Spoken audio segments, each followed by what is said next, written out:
Hey guys, this is Brennan from North American Otaku, and today we're going to be doing a little review of this little baby right here. This is the Akai MPK Mini. It's a pretty crappy laptop keyboard, and it was about $100, so I mean for that price point it's honestly still pretty crappy. It's I've got live samples right here. It has its highlights, but It does have it has its highlights, like there's knobs and drum pads. and pressure sensitive too. But that's one of the problems with them. They're really You gotta sensitive. push them to get the full impact of your sample. Like, my finger hurts doing this. And maybe it's just mine, there's really shitty pads, but I don't know. It also has some, knob settings and whatnot, but the keys feel very, cheap.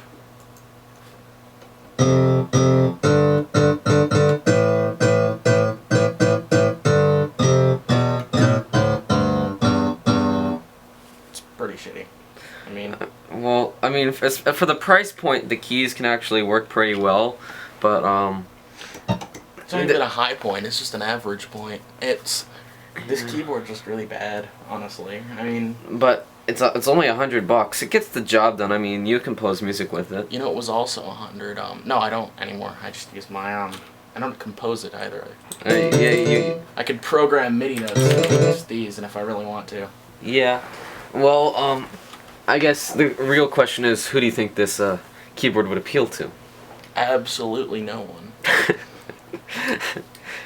I got this keyboard a while ago when I was first starting out, like a year or 2 years ago, something like that, and it's pretty crappy. It's been pretty crappy, and that's really all there is to it. This is a very, very bad laptop keyboard. Well, We can cover the effect knobs actually, because that's one thing I really do like about this.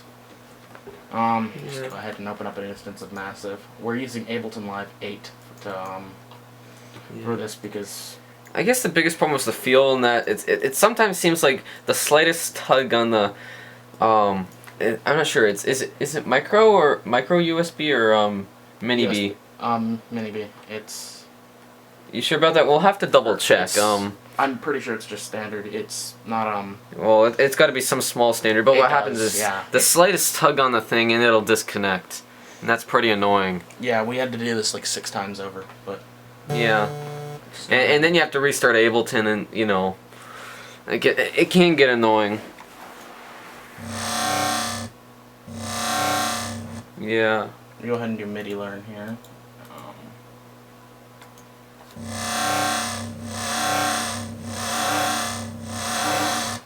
You can't hear the vibrato very much there, so let's try and go.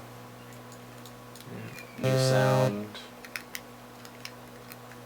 Maybe we'll fast forward a bit from this point. Yeah.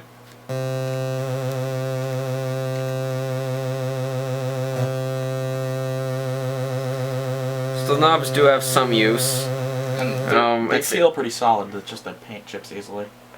Yeah. So the it can be useful, especially if you need knobs and maybe pads. But You don't. If you want pads, you go and you buy. If you want the drum pads, then you go and you buy a friggin'